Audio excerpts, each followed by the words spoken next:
Hi everybody. So this is the next installment of videos of my experiences with animals, and today's is a tough one.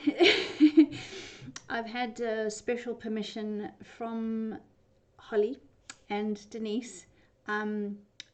This beautiful dog was called Boss. I don't normally mention names, but they've given me permission because it really was quite a mind-blowing reading, and I'm going to try and do it without crying. So a boss dog had come to the end of his life and was preparing to transition, and Holly and her family had decided to help him along. But I spoke to him a few days before and asked all the questions that the family wanted to ask. But there are some things which I've made a note of, which I'd like to share with you today with their permission, because I know that many of you out there have animals that are elderly and perhaps are coming to a time where you are wondering about how they feel about transitioning, and you're wondering yourself how you feel about them transitioning. And I would like to share with you some of the things that Boss Dog shared with me, so that you can understand that animals have a very, very different view of transitioning. I'm going to get through this without crying, but really it's amazing. So one of the questions, amongst others, was to ask Boss if he understood that his guardians were going to help him transition. It was very important for them, for him to know that he was going to be helped along. And there obviously is a lot of history behind why they took that decision. He answers, yes, he does understand. And he tells me he understands and trusts that you know what is right. He tells me he knows his time with you is coming to an end, and describes his time with you as quite a ride.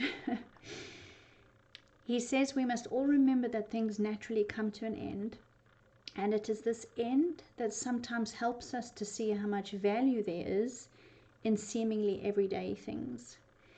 For him, everyday things to you, like coming home, for example, are exceedingly exciting for him. The sound of someone's voice calling him outside and how it makes him feel. The smell of his favorite food or treat. They might seem like small things, but in reality they were huge things, very huge things to him. They made him feel special, wanted, and needed. He's not afraid of what's next. Not afraid of what's next.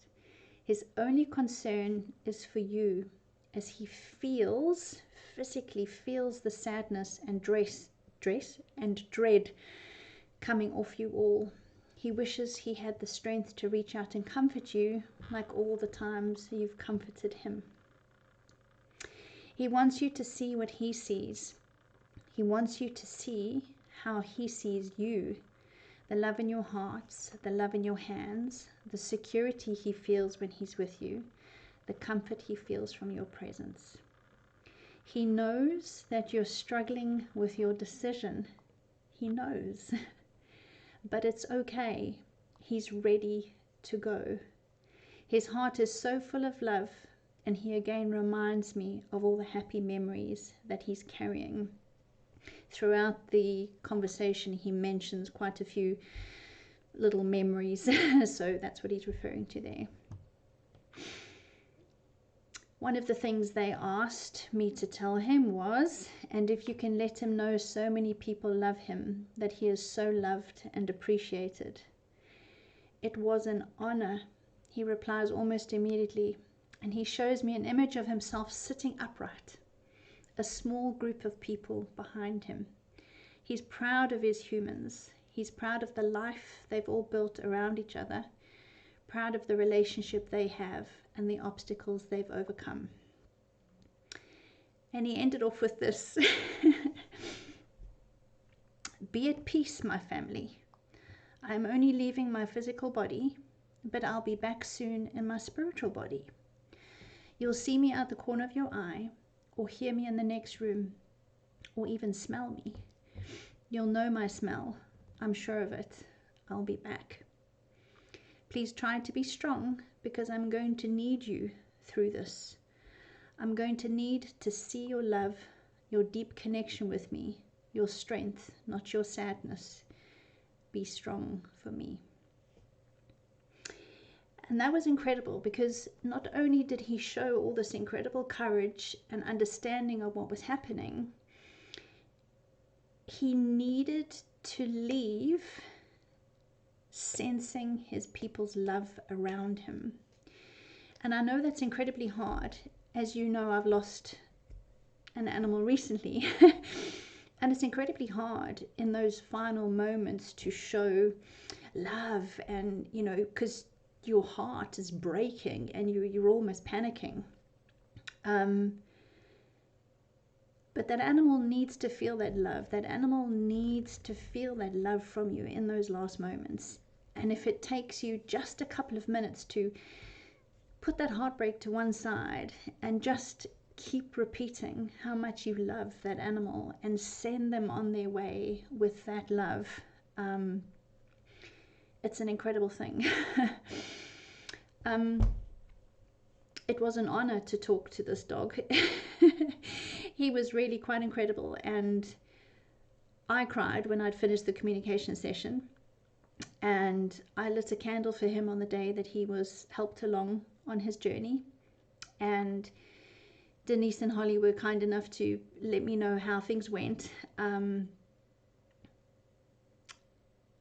I think sometimes it just helps us to know that animals see things differently. They see a much bigger picture than we do. They see a much bigger, they have a much bigger and fuller understanding of why things need to happen the way that they do.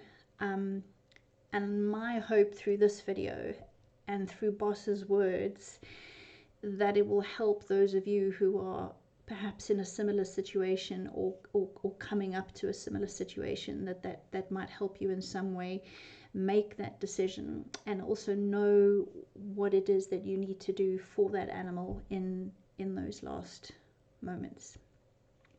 So a bit of a serious one today, but he did have some incredible words, and the family were also of the opinion that if he can help others even from the Rainbow Bridge, then then so be it. So thank you, Boss. And yeah, we'll see you again in the next video soon. Bye for now.